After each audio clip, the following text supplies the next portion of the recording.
Hello, Canucks fans, and welcome back to another episode of Canucks Conversation, brought to you by Wendy's. Frozen pucks are awesome when they're in the back of the other guy's net, but that doesn't mean that you'd want to eat one, and that's why Wendy's only ever uses fresh Canadian beef that's never seen the inside of a freezer in all of their burgers. Whether you order a Baconator, a Dave Single, or even a JBC, you'll only ever find real fresh beef that's juicy and loaded with fresh toppings. So download the Wendy's app, check out the latest deals, and order a burger that's only job is being delicious. And of course, we're coming to you from the iconic Wall Center in downtown Vancouver. Looking for next meeting space? Contact the Wall Center for all your event needs at sales@wallcenter.com. David Guentzel alongside Harman Dial. It's a bit of a chaotic episode today because Daniel Wagner had to pick up his children, so he couldn't record live with us. So we had to do pre-record with Daniel Wagner of Pass It To Bulis, who's going to join us on this episode. Really great conversation, like really good conversation. I was not looking forward to it. I thought we were going to get more Filip Hronek propaganda, but we got some really good insight into how arbitration works, some really interesting stuff about the next Dakota Joshua, and we do talk about Riley Tuff, but I have a personal announcement to make. Riley Tuff ain't my guy anymore. Brett Murray is now my guy. I was telling you, he shouldn't be your guy. Well, you didn't tell me who else. You were like, oh, Denton Heinen. And I was like, 6'1"? Nope. You gotta be over 6'3". I said it yesterday, but if you're even taller than that, that's my guy. Brett Murray, 6'5", 228 out of Bolton, Ontario. That's the guy. That's him. That's the one. Never seen him play in my life, but Daniel said that he's really liked by the Rochester Americans coaching staff. Good coach's dream. That's what you want. That's what you want in a player in the next Dakota Joshua. And what I really liked about what Daniel said, and I know I'm talking about the interview that people haven't heard a lot, but what I really liked what Daniel said in this interview that we're going to play later in the show is that he talked about making the exercise looking at the guys that didn't get a shot with their NHL team, not just trying to replace his spot on the roster. Because this is the conversation you and I had, right? It's important to replace him on the roster, but when you're talking about finding the next Dakota Joshua, you're looking for that guy that can blossom into a player that he just hasn't had the chance to be just yet. That's what Dakota Joshua became for the Canucks, and that's what you're hoping Brett Murray becomes for the Canucks. You also got to be careful, though. You don't want the tunnel vision of, don't forget that Daniel also mentioned it doesn't have to be the exact physical profile that Joshua had too. That's where I disagree. Because it's not finding a guy that's a replica of Joshua. He clarified that it's about the concept of finding a guy that hasn't had a shot, is underrated, and that this coaching staff could develop into an impact player. Yeah. That's where I disagree, though. Give me a tall guy. That's what I want. I want the big guy. I think I've realized that you love when other people say what you want them to say, and then you just ignore everything else. Oh, yeah. Dude, the best analytic. I always say this to you. I always say this to you. When I got into analytics and understanding them better, I don't use analytics much. I'm a big eye test guy, obviously. But the best analytics are the one that backs my argument. And that's the great thing, especially, and I know you don't want to get into baseball analytics, but with baseball, there's like 100 different types of WAR, wins above replacement with baseball. The best kind of WAR is the one that best suits my argument. So in 10 years, I'm sure there's going to be more hockey analytics come out. You're going to be able to pick and choose even more than you currently are. And that's a beautiful thing. Yeah, I don't think that's how it was intended to be used, but whatever. However you want to use them, I'm not going to judge. Okay, let's get into our opening segment, which is about a report from our pal over at Sportsnet 650 there, Satyar Shah, who I texted with a little bit about this. Sat congratulated me on the engagements. That's a great guy. Everybody knows that. But anyways, this is a report from Sat. Can we pull it up here, Grady? So yeah, on 650, with our other friend, Irfan Ghaffar, joining them on Canucks Central, this is what Sat had to say. I'm not going to be as forceful as saying he's guaranteed to be traded by the draft if he doesn't sign, but I'd say there's a really good chance that a trade happens at the draft if he doesn't sign an extension. Of course, he being one, Filip Hronek. Yeah, the draft makes sense as one of the pressure points, not the final one necessarily. It is so fascinating, though, because when reports like this come out, you have to sometimes take it with a grain of salt, because behind the scenes, it happens really commonly that when a team is negotiating with a player, one of the ways that the team tries to regain leverage in certain moments is by threatening the agent that they'll trade the guy. Yeah. And the premise being that if the player actually wants to stay there, that they start lowering their demands, because ultimately negotiating is just leverage. Who needs the other side more? Yeah. And from a team perspective, this is why when this report comes out, yeah, I firmly believe that if Hronek's number gets out of hand, that they'll 100% explore opportunities to move him. But I also wonder how much of that is just posturing and applying pressure on the player. I mean, this is the similar deadline to the one that was imposed on Elias Pettersson, right? Yeah. Which we applauded the Canucks management big time. And this is where, that kind of expertise and that veteran management comes in from a guy like Jim Rutherford manning your organization and being at the top. Like, we didn't see stuff like that. The pressure was put on Elias Pettersson that, hey, we need to know what you're doing or there's a chance we trade you. And then sure enough, a contract gets done. It's in the Canucks' best interest for this to get resolved by the draft one way or another. So I understand why they want it to happen. But if I'm the agent, if I'm Alan Walsh, I'm repping Filip Hronek, I know that the closer I get to arbitration, which is when the Canucks lose leverage and they're sort of boxed in, like the closer I get to that date, the more leverage I get. So why, like, I'm not in a hurry if I'm Alan Walsh to necessarily put pen to paper by the draft. And that's where, as an agent, he's going to have to sit down with Filip Hronek. And if this concept is true that, hey, you got to sign by the draft or we might move you, then the agent has to weigh up, okay, how legit do you think this threat is? Do you think the Canucks will actually follow through with it? Because if the answer is yes, then you may have to lower your demands. But if you think that if that Canucks management might not actually follow through with it, then maybe you call their bluff and continue. I wouldn't call the bluff here. I think they're serious. What's your answer? If you are Alan Walsh, my answer is, hey, just so you know, I'm not calling bluff here. I think these guys might actually move you. Yeah, I wouldn't test that. If my client really wanted to stay in Vancouver, he really did want to stay in Vancouver long term, I wouldn't test that. The other thing to consider, though, from the other side of this is if the Canucks go out and say, yeah, we're going to trade you, and then they go on the trade market and they don't like anything they're seeing, then all of a sudden it's, okay, maybe this wouldn't be so bad to kind of meet somewhere in the middle here. But that's also where then the agent would know, hey, you don't have great trade offers for my guy. Negotiations. This is why, and it's so it's so complicated without knowing what numbers each side wants on a contract exactly. Yeah, like how far apart are they? We don't. I know. Really know. And that's the interesting thing is this idea that we keep hearing is like a 7x8, right? 7 years, 8 million. So I found that really interesting because when I was thinking of the poll question, I'm thinking about this kind of internal deadline that's reportedly, out there, courtesy of SAT. It brought me to thinking about why the Canucks would still be able to win this, but also meet Hronek's total dollar number. And it's the fact that since he's property of the Canucks, they're the only team right now that can offer him an 8x7. Does a team that trades for Hronek want to offer him an 8x8? Maybe, and then you're kind of losing some stuff there. But if you are looking for a 7-year deal, right, at $8 million, the Canucks can still offer that total money with an 8-year deal at $7 million. It's interesting. It's an interesting thing to consider because this is the thing, folks, like he's not a UFA, right? If they trade him, he's still an RFA, which means whoever trades for him can still give him 8 years. So it's not like a thing with Lindholm where we brought up a similar concept last week where we said, yeah, the Canucks are the only team that are going to be able to offer Elias Lindholm 8 years. Unless someone trades for his rights ahead of July 1st, they're going to be the only team that can do that.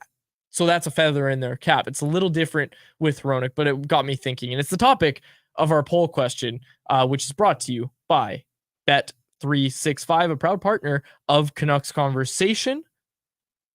Be sure to use promo code, VANBONUS when you sign up for an account. Open an account with Bet365 today and bet on a huge range of markets, whatever the sport, whatever the moment. It's never ordinary at Bet365. Okay, our poll question today kept it pretty simple, folks. We said, would you be okay with the Canucks signing Filip Hronek to a 8-year deal at $7 million per season? Who voted no there? There's a check mark next to no. 40 is there? It wasn't me. Quads. It wasn't me. It wasn't me. Don't put that evil on me. It wasn't me. But I wouldn't. I'll say that. No, I'm just kidding. 43.9% of people say no. 56.1% say yes. Would you be happy with Filip Hronek on an 8-year deal at $7 million per season? I think you're happier with that than a 7-year deal at $8 million. No? 100%. It's not even close, especially because Hronek's 26. Yes, exactly. So he's on the younger side, but I would be surprised if you can get him at a $7 million cap hit, even if you offer him the extra year to bump up the total salary on that contract. I still think $7 million would be light. I'm actually pretty surprised at the number of people saying no. And I mean, I say this as someone who's not the biggest fan of Filip Hronek and has made that pretty clear. I think that's a good deal for the Canucks. Yeah, I would sign that, especially with the cap going up. So, anyways, that was our poll question. You also have to remember in this Hronek discussion that up until late February, I don't know the numbers for the final 6 weeks of the regular season, but at the end of February, Vancouver's top pair with Hughes and Hronek wasn't just one of the best in the NHL. It was number one in terms of 5-on-5 goal differential. Quinn Hughes is your most important player. He's your MVP. Hronek gives Hughes nitrous. Mm-hmm. He elevates him to be the best version of himself. Yes, I have reservations around an $8 million cap and on a long-term deal.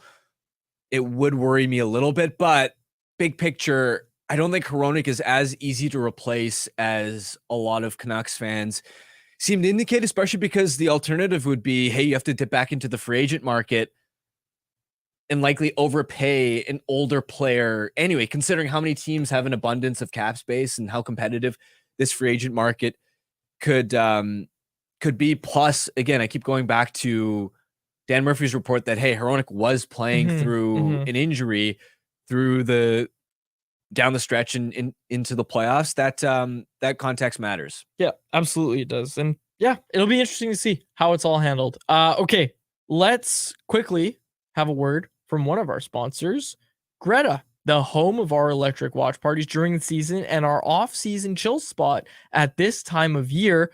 Make Greta your spot to eat, drink, and play this summer. Just a 10-minute walk from Rogers Arena. Check out Greta Bar YVR today. Okay, we pre-recorded this. As I said, it's a really good interview, folks, so I hope you enjoy it. Let's throw to our conversation from about 30 minutes ago with Daniel Wagner of Pass It To Bulis.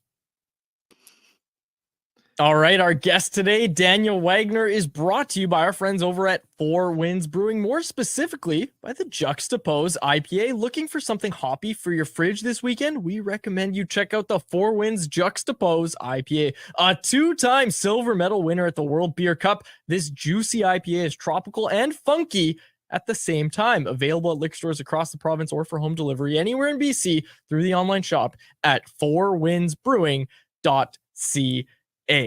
Our man joining us. Great ad read. Well done, Quads. Thank you. I appreciate that, Daniel. I greatly appreciate that. You've nailed it a few times, most recently, and we're going to have a lot to talk about with you.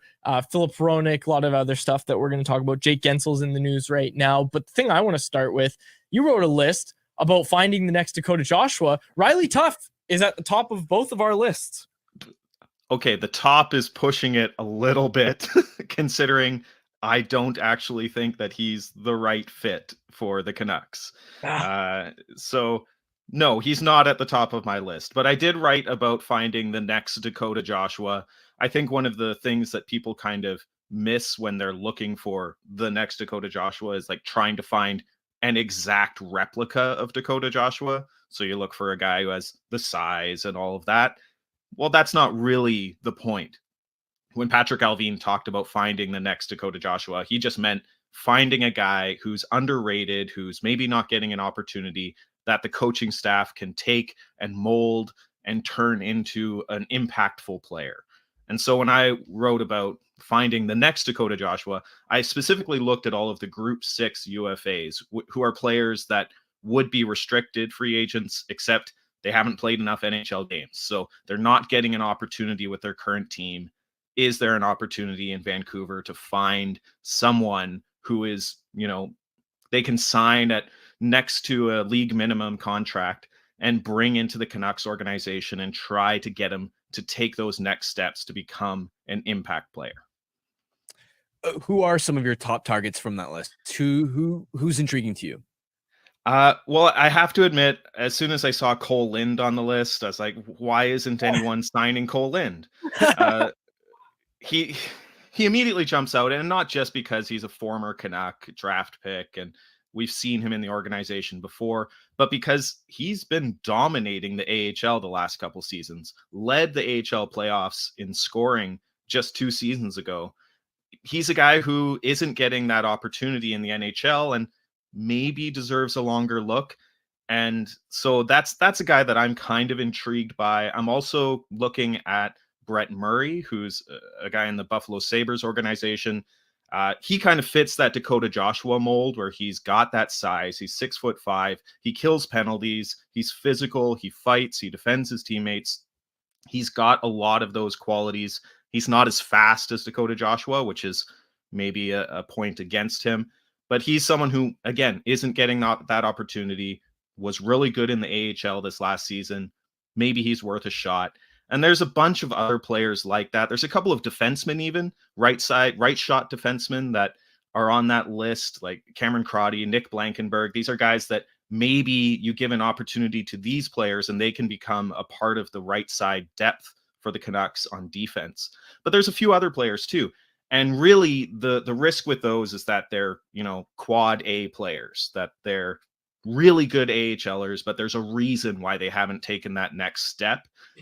But, if you take a chance on one of them, you sign them to $800,000 deals, maybe they don't become an NHL player. They just become a really good player in Abbotsford. It's just a little bit of a risk because you'd be paying them a bit more than most AHL stars get, but it's not that big of a risk. You're either getting the next Dakota Joshua or a really good AHL player in Abbotsford.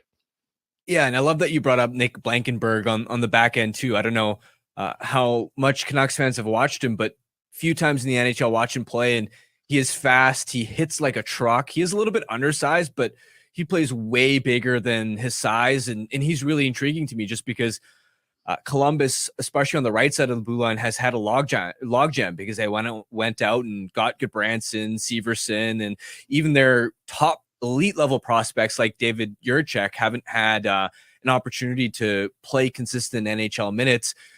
Maybe there's an opportunity there. When we discuss this concept overall of placing bets on some of these Group 6 UFAs or just players that haven't had an opportunity, from the Canucks perspective, given that these contracts can be buried in Abbotsford and it's not going to affect your cap situation, how much would you like to see the Canucks place these bets in a high level of volume, especially because the Canucks are a bigger market team? And if cash from ownership is the only expenditure, well, you'd think they'd be well positioned to take a high number of cracks at these guys. Well, that's it exactly. Like a lot of these players, like I said, there's a reason why they haven't gotten an NHL opportunity. And maybe there is an opportunity in Vancouver if you take a shotgun approach, you take a lot of chances on these guys. Maybe one of them hits. And I think because you have this situation in Abbotsford where it's right down the road, you can have your NHL coaches, the Sedins or other development coaches like Jason Krog now as their skills coach. He can spend time with them in Abbotsford and potentially in Vancouver. That's a really nice opportunity in terms of development, that maybe those players could take that next step with that situation in the AHL. And Abbotsford has a couple of players who are potentially leaving, like a guy like Sheldon Dries. And so maybe there's an opportunity for those players to take a leadership role in Abbotsford if they're not that next Dakota Joshua in the NHL. Tell me about Brett Murray. He's tall. Like you he's Riley Tough. So this might be my new guy here. I just delivered you your new guy. Well, one of the things that I found when just looking into him a little bit, again, the foot speed is an issue. That's something that, from what I've read, he's taken steps towards addressing. The Rochester Americans love him. The coach in Rochester loves him. calls him one of their most physical players, their best puck protector, a guy who has a major impact on puck possession just because he does those things on the boards, protecting the puck, winning puck battles that a head coach loves. And if that doesn't sound like a Rick Tocchet guy, I don't know who does. So maybe that foot speed is an issue. So maybe that's the reason why he hasn't stuck in the NHL.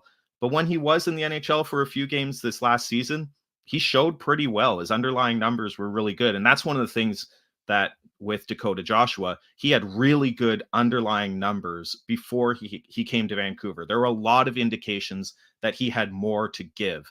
And that's where I look at someone like Riley Tuft and it's like, his underlying numbers are not good at all. And so you wonder, does he have more to give, or is that who he is, a player who can't quite make it to the NHL?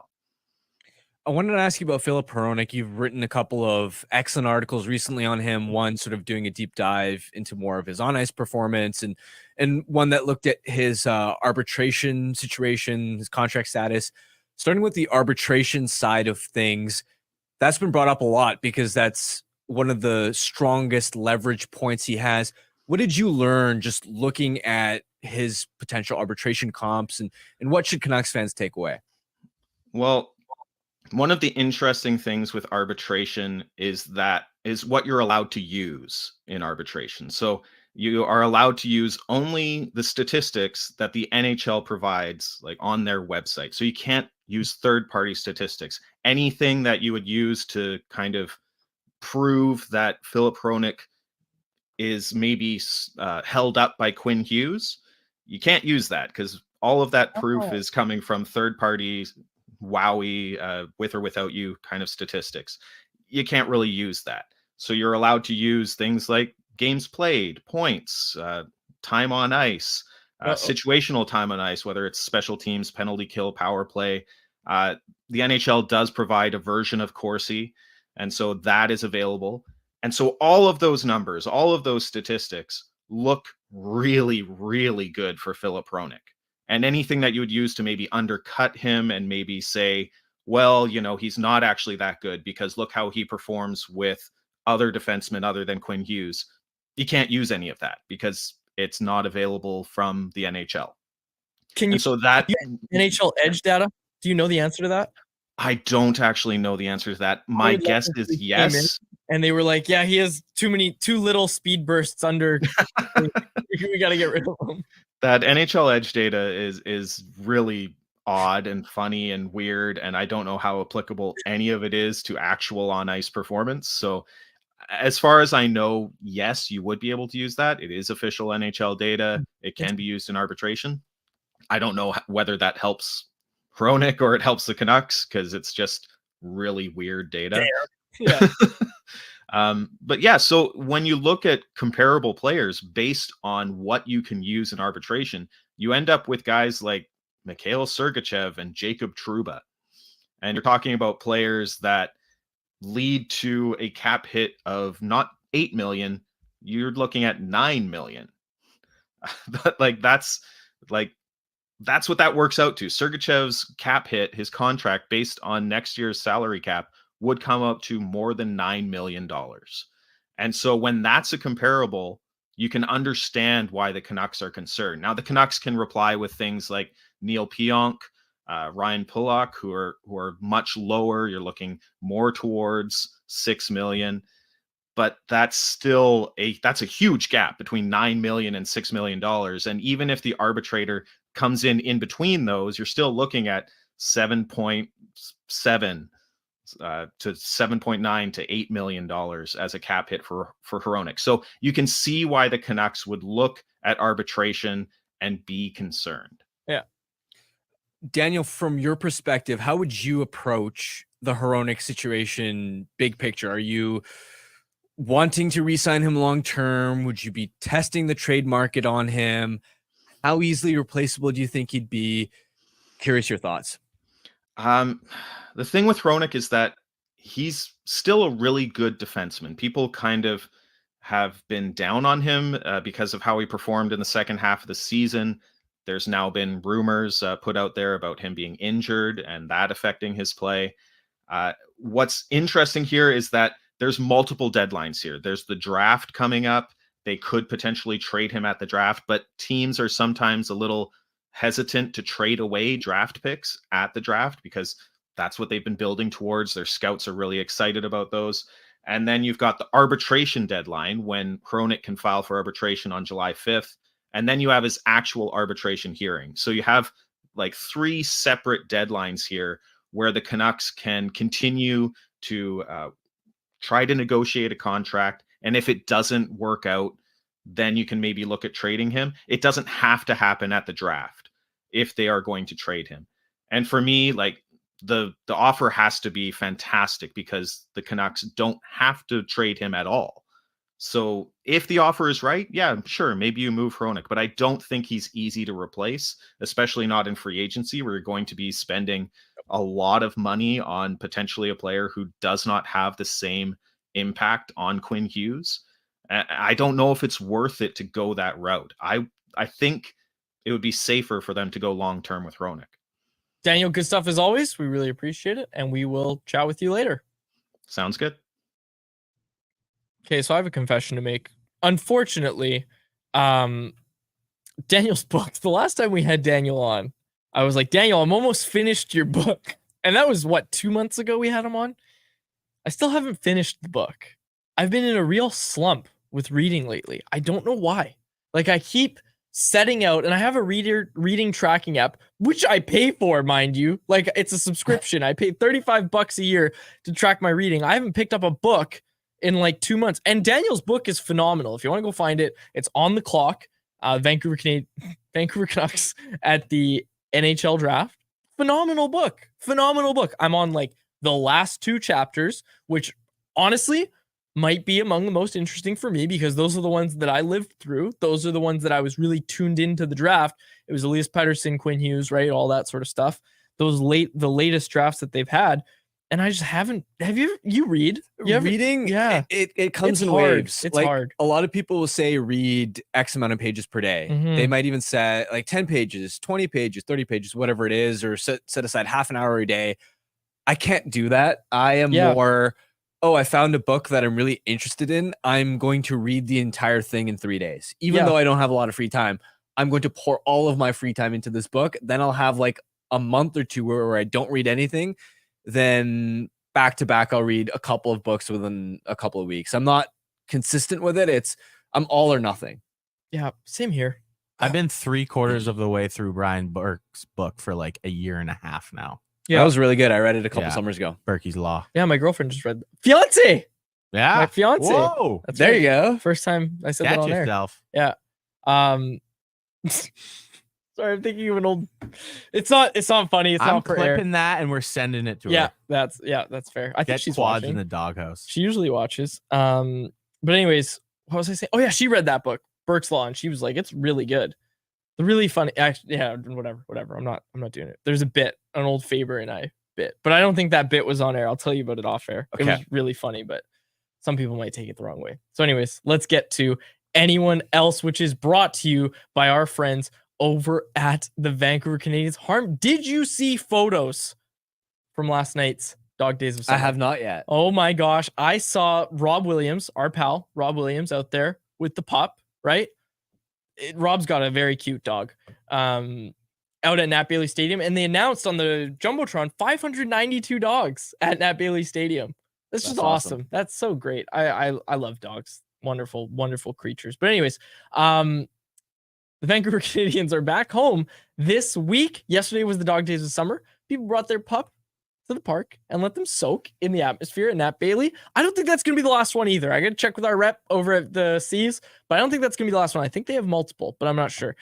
Don't miss the Nooner at the Nat on Friday the 14th, which includes a rain-out doubleheader against Spokane. And don't miss Family Fun Sunday on Father's Day, June 16th. Catch fireworks, giveaways, Friday Nooners, and superstar appearances all spring and summer long. To get your tickets, call 604-872-5232 or go to CanadiansBaseball.com. Okay, this is what I wanted to talk about. I was messaging one of our people in Nation Network about potentially doing an episode from Nat Bailey Stadium. Like we do a live show from Nat Bailey. I would love to have a C's player on the show. Basically, we can almost for sure have a Blue Jays prospect on the show, a C's player, and talk to them. And I'll do most of the questions. I think that'd be really fun to have them on. But I would love to do an episode from Nat Bailey Stadium. Do we have a roadcaster, Grady? Yep. Yeah, Okay. we're fully capable of doing I was that. going to say, I might have to go after Faber because Faber kept our roadcaster, which I was fine with. I didn't have a problem with that. It was just a funny little thing. Faber still has the roadcaster. And we just, when we broke up, I told him, I was like, you can keep the roadcaster. Was that your rebound then? What the hell? I told him, I was like, you can keep the roadcaster. He won custody of the roadcaster. But anyways, I'm allowed to use it whenever I need it. So I was making sure I don't need it. You're safe for now, Chris. Pay your roadcaster support. Anyways. Quads. Yeah. Conversation. Quads, are you planning to have your wedding reception at the iconic Wall Center? No, but if you want to, you absolutely can. I wanted to, for the record, because our studio is obviously in the Wall Center. So I said, I was like, hey, we could do the reception. It's a beautiful venue. You've got everything taken care of. It's absolutely phenomenal place to have a wedding. And then you can do a post-game podcast, like a post-wedding podcast. We could come in here, right? You and I, we could do a post-wedding podcast, have guests of the wedding come in. I don't know. I thought it'd be fun. Then why is it not happening? That was shot down by the missus very fast. Yeah. But also, we both did agree. We both want an outdoor wedding. I think an outdoor wedding would be awesome. So we're looking at a few different places, but Wall Center, great place to have a wedding. Just not where it's not for you. Great place to do a podcast. No, it is. It's a wonderful place. Travis Wall in the chat.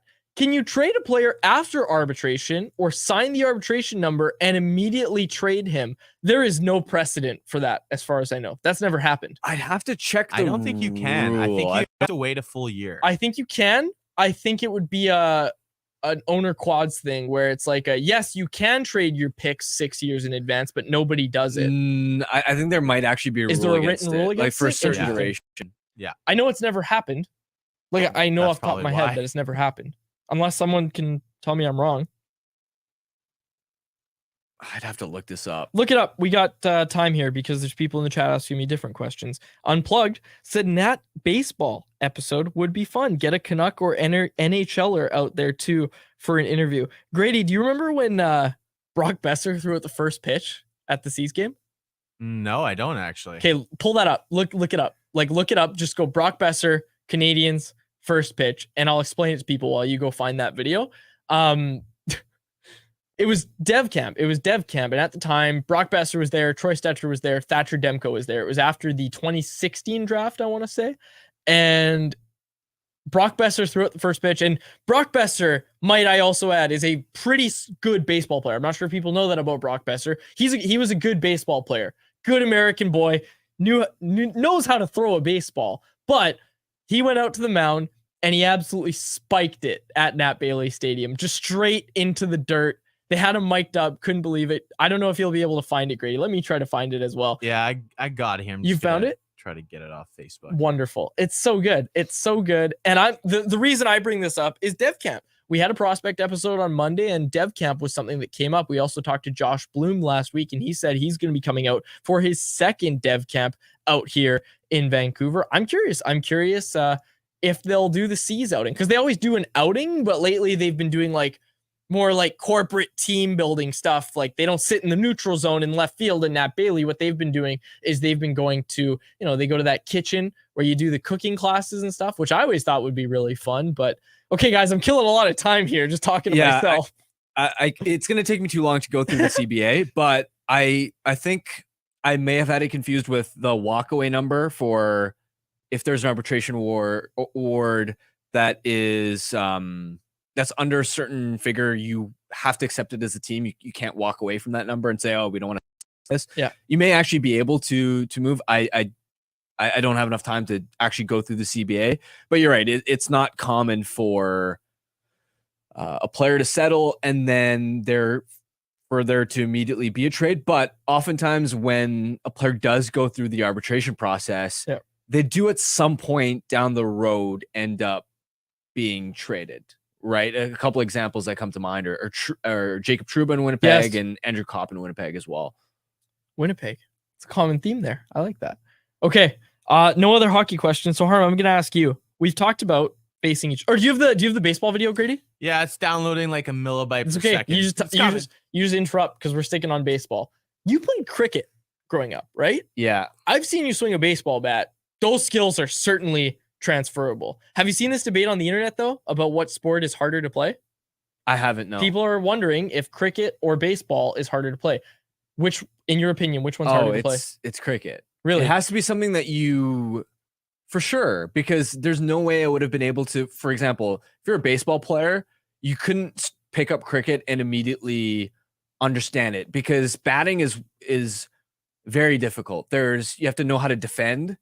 You have to know how to While you're batting?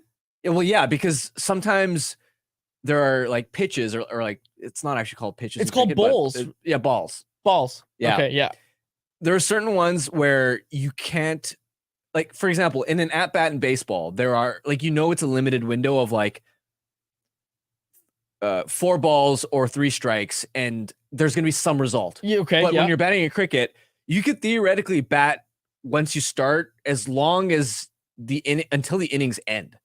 Okay, so okay. So So it's like you could play, you could face in a single like quote unquote at bat, you could play the entire innings if you don't get out. So if I put Shohei Ohtani at the dish, Exactly, like he could as long as he doesn't get out, he could bat through the entire innings. okay, so So you have to know how to like through an entire innings. Not every ball or pitch is going to Yeah. be one that you can mash. So you got to know how to defend the ones that don't. Because what happens if the pitcher throws a bowler? They're called bowlers, right? Yes, Okay. yeah. So what happens in cricket if the bowler throws a bad pitch, like it's not in the strike zone? And I know there's no strike zone, but you can't hit it. It can be considered a wide, A wide. and the other team gets a run. But you have to understand, like a run isn't like a huge deal. Like What's the final score of a typical cricket game? if it's 50 overs, it could be like 300 runs on each side. Holy hell! How long are cricket games? If it's 50 overs, it's called 1 day, so it's legit a whole day. There's a shorter format called What do you mean 1 day? like as in if I had a cricket game on like a Saturday, I don't play anymore, but if it was on a Saturday, it would be starting at 12 and it would go to like 6-7 o'clock. What? That is wild. But there's a shorter format where it's only a few hours. And by the way, now that you brought up cricket, because I don't know how many people saw this, but historically there's the T20 World Cup, which is the shorter format, though like World Cup of it is happening in the United States. Yeah. The US just beat Pakistan. Yeah. Which is, I'm trying to put into perspective how massive that is. The captain of the US team works full-time at Oracle. I saw that.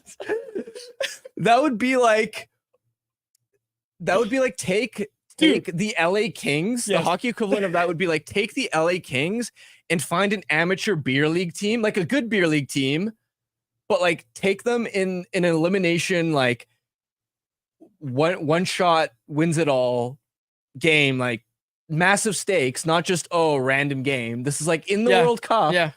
And imagine like the LA Kings lose to the 8 Rinks beer league team. Do you know what this reminds me of? You know how there's gonna be flag football in the Olympics this year?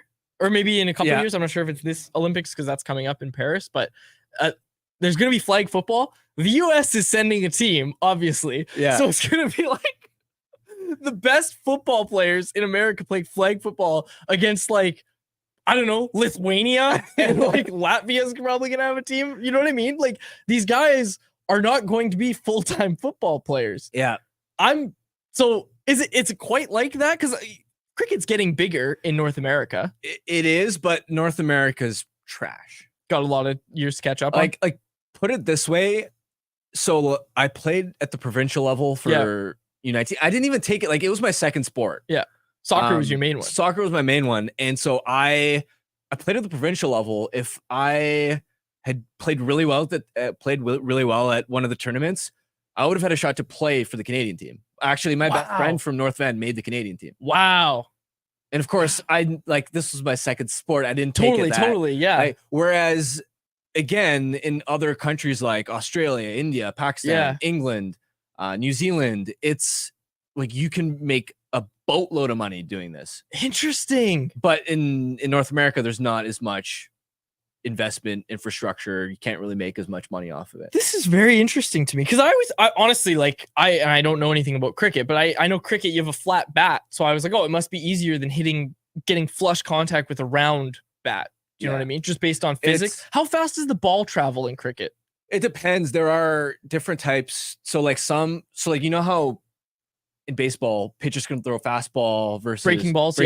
So it's you have certain pitchers, I'll just call them for ease of bowlers. Yeah, we know that are only do fast, right? And then there are some that only do slow.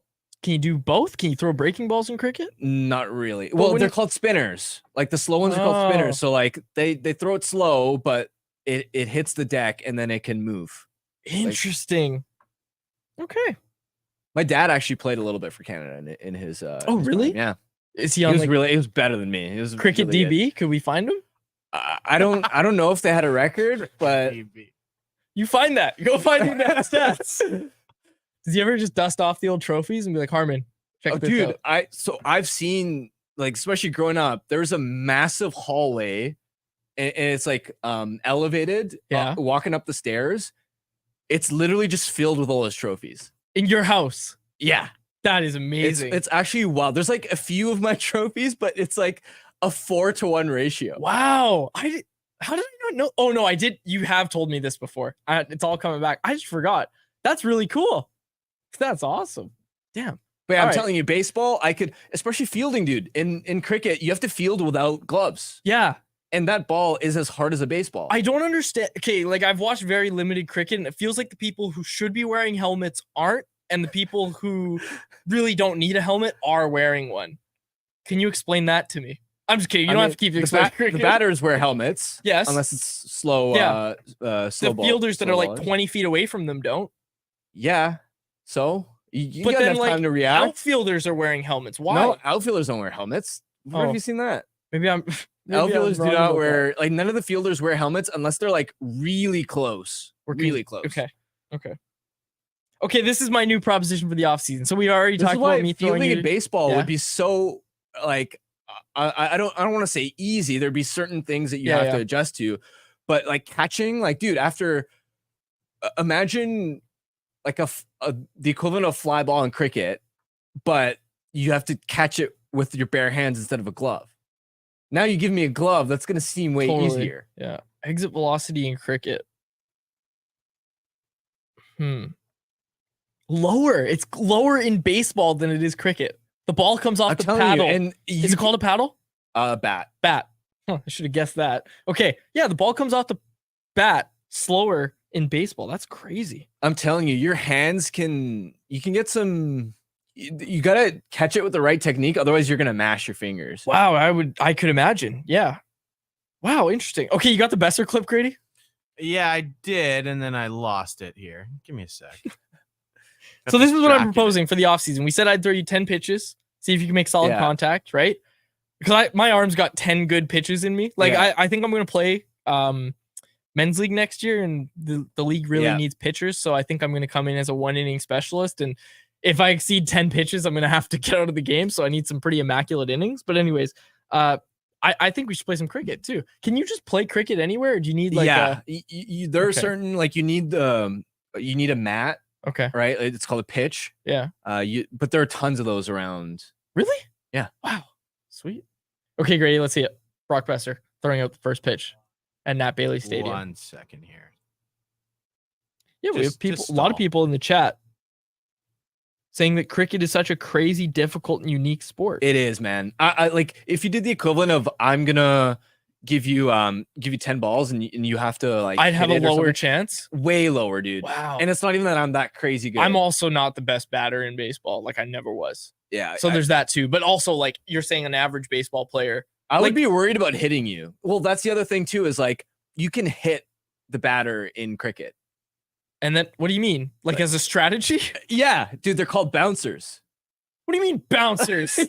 Well, so like you can't. So when you can intentionally plunk someone. When you're bowling in cricket, yeah, it has to hit the deck, right? It has to hit the pitch. Yeah. But once it hits the pitch, you can plunk guys. Can I get out of the way? Yeah, you can get out of the way. Do I have gear on? Yeah, but nothing on your like chest. What am I wearing? Just a helmet? You're wearing pads for your legs, maybe a thigh pad. Oh, okay. Gloves, obviously, and a helmet. Okay. But like I can plunk you and that can be an intimidation strategy. That's awesome. Dude, that's sweet. I gotta start watching some cricket. Okay, I got the clip. Okay, let's see it. Brock Besser throwing out the first pitch. Ready? Oh, whoa! Ready? It wasn't even on top of the mound. Dude, it hit the grass. It didn't even get to the dirt. Watch his facial reaction after he throws. Ready? Whoa! How could you not be? That's really, yeah. I would probably mess up a first pitch too. Really? It's Lots the of pressure of pressure. the situation. Yeah, I don't know. 50-cent style. Like, Remember that? I really don't think I would. If the C's are listening to this, want to have me out to throw a first pitch, most underwhelming first pitch ever. Local podcast coming to throw out a first pitch. I have no doubt I could throw it from the mound, behind the. I could probably throw it a perfect first pitch from second base. really? Yeah. I have a pretty good arm until I throw more than like 10 times. Cricket army. But I'm really accurate too. That's the thing. That's why I'm so confident about pitching is like I can confidently throw like 5 or 6 pitches that all move different ways. So you'll see the ball coming in and it'll just move. And that's the thing is I don't throw very hard, but I can make it dance. So anyways, what a segment. What an anyone else segment. Yeah, that was this turned out to be. good I learned a 10 lot. minutes. I learned a lot about cricket and I hope you did too, folks. Head out to Nat Bailey Stadium. Vancouver Canadians are the sponsor of this segment. Oh, we forgot. Okay, let's do the playoff parlay challenge. Let's do it. Close it out. Yep. Okay. The Daily Faceoff Playoff Parlay Challenge. You can go play it now at games.dailyfaceoff.com. It is simple. Pick the winning team. Guess if points will be over or under. Predict the first goal and choose the highest scoring period. Daily winners snag gift cards while each round's champs pocket cash. Like I said, we're going to play it and you can play it at games.dailyfaceoff.com. Harm, we picked the Oilers to win last game. They did not, but they are the favorite as they head back home at -130. We're hammering Oilers money line here, right? Sure. Yeah. You don't sound very confident I feel in our deflated Oilers. after our game 2 picks, man. I feel deflated after being so confident that Stuart Skinner was the value pick. But I told you right away, man. You should have taken the bet I proposed. Yeah. Have you been following the NBA finals at all? Who's winning? It's Celtics are winning that Yeah, series, they're up right? 2-0. Okay. Have you seen Luca walk into the building? The No. clips of him. He's No. beat up. He's Oh, beat really? up, Like dude. limping? battered. Oh, yeah. I like Mark Cuban. I want Mark Cuban to win a championship. Yeah, Mark. I think it's Cuban seems like hilarious that he seems like a good sits on guy. the bench. If I were an owner, I would sit on the bench. Yeah, I that's actually the don't owner know why clause. Francesco Aquilini doesn't sit on the Canucks bench. Absolutely, I would. Imagine he goes in full gear. That'd be the best flex. Well, that'd be the best flex as an owner. I like it. Hey, baseball managers, they get to wear the jersey on the bench. That's right. That's right. Not the owner though. Not the owner. Anyways, okay. Where are we? Oh yeah, the Daily Faceoff Playoff Parlay Challenge. Okay, so we picked Oilers money line over under 5.5 total goals. We're picking Oilers to win. I'm okay. That's been our logic every time. It's been under every time. That's 2 times. Eh. Sure, let's go under. Under. Stuart Skinner's going to come up big. Mark my words. First goal goes to the Oilers. Highest scoring period. Let's say third. Sure. Okay. Connor McDavid over 1.5 assists. He's due. He's due. Sure. Okay. Matthew Tkachuk total assists. Does he get 1? Over under? Yeah. Yeah. Sure. Okay. Yeah. Total goals for Sam Reinhart. Over under 1. Stuart Skinner's getting a. Not going to say it, but Reinhardt's also due, I feel. Zach Hyman. No. Zach Hyman total goals. I say he gets 1. Yeah. Okay. Tiebreaker on total shots. 57. See, folks, the game is simple. The game is fast. The game is fun. Play now at games.dailyfaceoff.com. Okay, let's get to our Bet365 bet of the day, which is brought to you by, you guessed it, Bet365, a proud partner of Canucks Conversation. Like I said earlier, open an account with Bet365 today and bet on a huge range of markets, whatever the sport, whatever the moment, is never ordinary at Bet365. Be sure to use code VANBONUS when you sign up for an account. Okay, we're taking it. If we were taking the Oilers to win in the Daily Faceoff Playoff Parlay Challenge, we are taking the Oilers to win in any fashion tomorrow. Oilers money line at minus 135 odds. You can get that at Bet365. Must be 90 plus play. If you choose to play, please play responsibly. We'll close it out there. For my co-host, Harmon Dial, and our technical producer, Grady Sass, my name is Dave Pedrelli. Our thanks again to Daniel Wagner for joining this episode, and thanks to the listeners for checking out this episode of Canucks Conversation. Canucks Conversation is live Monday through Friday, every weekday at 2 p.m. over on the Canucks Army YouTube channel. Make sure you like, subscribe, and interact in the YouTube live chat every day with us, folks.